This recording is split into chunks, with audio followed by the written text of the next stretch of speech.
Olha lá. Tenso.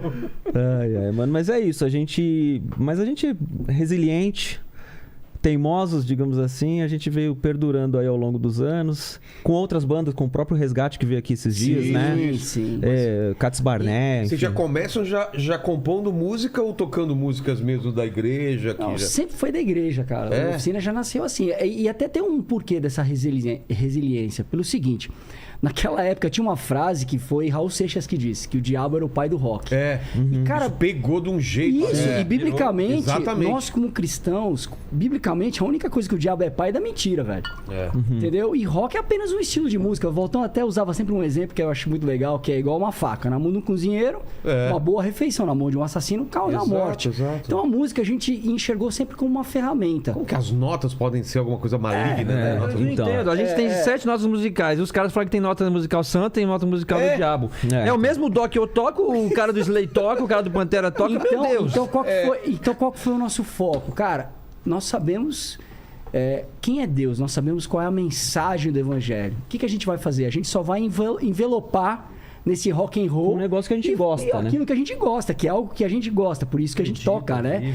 E aí a gente envelopou e começou a fazer a coisa acontecer. E o grande lance qual que é?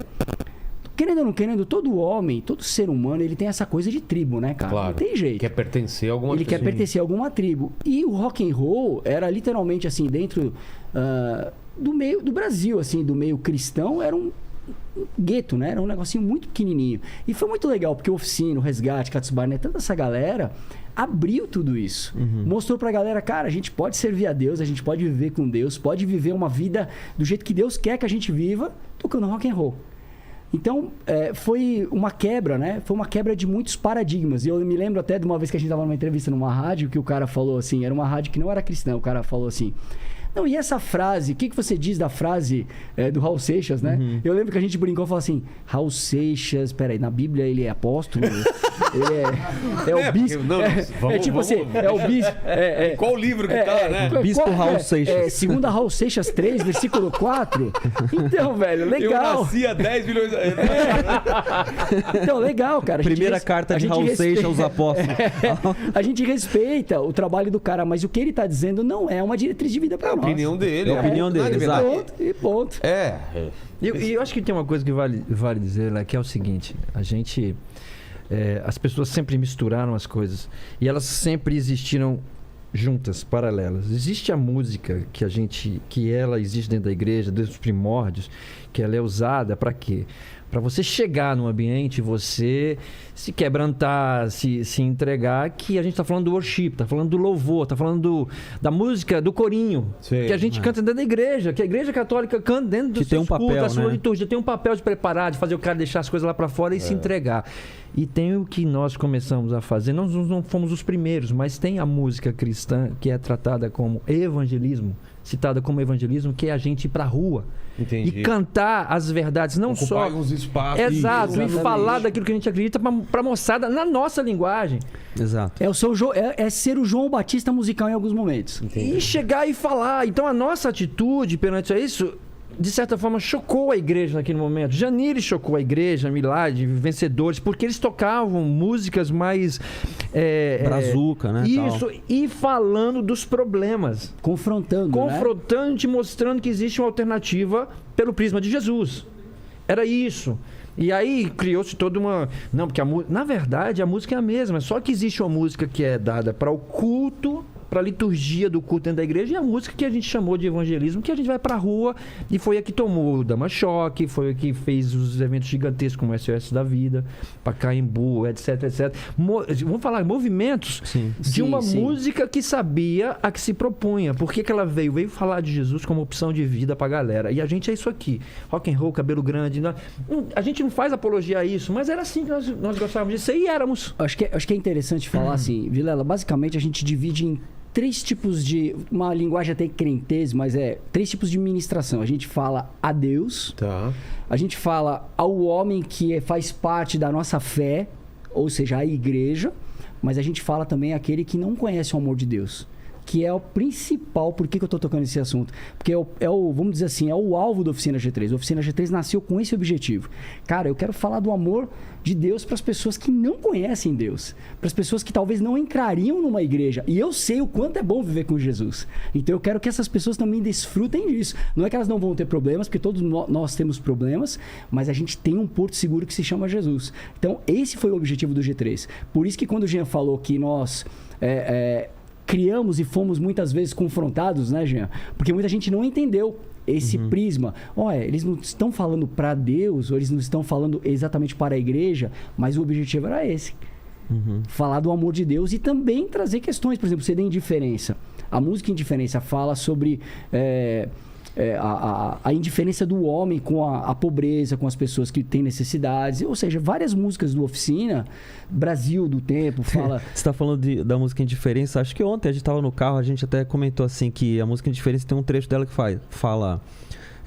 vidros fechados, gestos nulos do outro lado, mudos do outro lado. Tipo, o moleque ali pedindo uma ajuda, falando, né? E a gente fecha o vidro e a gente diz que não. Daí alguém cantava errado, assim, ela cantava vidros fechados, Jesus mudo do outro lado.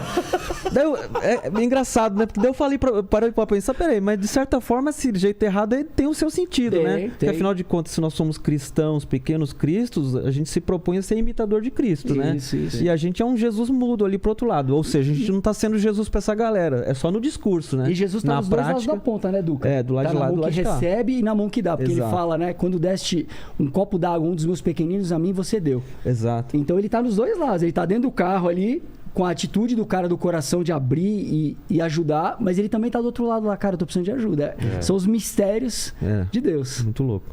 Total. E logo de cara, rolou assim ou demorou para o pessoal? Você falou que teve essa resistência no começo. Quando vocês sentiram que, putz, acho que estamos no caminho certo, assim? Muita teimosia, mano. A gente tomou muita paulada, assim, tipo... Era só teimosia. E gente falando pra desistir, não, teve um monte. Você quer ver uma situação curiosa. E assim, é porque a gente gosta de rock, né, mano? Então a gente acaba Quais teimando. eram as referências de vocês antes de você falar das dificuldades? Sei lá, tipo, as nossas referências de rock. De rock, sei lá, Metallica. Na minha época era Whitesnake. Deep Purple e por aí vai. Daquela época, né? Mas ao longo do tempo a gente sempre vai mudando, né? A gente vai agregando. Eu gostava muito também do Stryper. Stryper já é uma banda cristã. Petra, Bride. Mas assim, só uma historinha curta aqui. Teve uma situação que a gente foi tocar numa igreja aqui na zona sul de São Paulo, não lembro onde exatamente, e o pastor estava super contrariado, mas ele foi meio voto vencido entre os jovens, porque queriam a gente, não sei o que, papapá. Então vai, traz esses encapetados aí pra tocar na minha igreja, daí beleza. Daí o cara não queria nem ver a gente. Daí beleza, daí a gente foi pra beleza, né? Os jovens da igreja chamaram a gente, o pastor não quer nem saber da gente, tá achando que a gente é um bando de capeta, tá bom, vamos aí. Daí, cara, a gente tem um momento que a gente sempre faz assim, ó, antes de tocar, vamos orar um pouco aqui, entregar esse momento pra Deus e tal. Daí a gente tava uma salinha reservada e a gente tava orando. E alguém abriu a porta, a gente tava até de olho fechado e a gente nem viu nada. Abriu a porta, abriu e fechou, a gente ouviu o abrir e fechar da porta. Subimos, tocamos, não sei o que. Daí a gente tava orando, né? A gente tava orando. Isso. Daí, no dado momento, o pastor lá da igreja, ele pediu a palavra assim, falou assim, ó, queria falar uma coisa aqui, pedir desculpa pra esses meninos, né? Na época a gente era um pouquinho mais menino, né? Menino. Daí ele falou assim, ó, eu fui o primeiro cara contra vocês virem aqui, mas eu quebrei minha cara porque eu vi que vocês têm compromisso e verdade naquilo que vocês fazem. Acidentalmente eu entrei na sala, vocês estavam orando e eu fiquei constrangido de um dia ter julgado vocês, que vocês não são sérios, não sei o quê. Então, mas teve piores, viu? A gente foi no sul do país e tinha um pastor lá que eu não lembro de que igreja que era, falou que se colocasse a mão na minha cabeça eu ia cair estribuchando. Aí eu falei, pode colocar, mas se eu não cair, cai ele. A gente gruda. É fácil! A gente gruda ele. A gente gruda.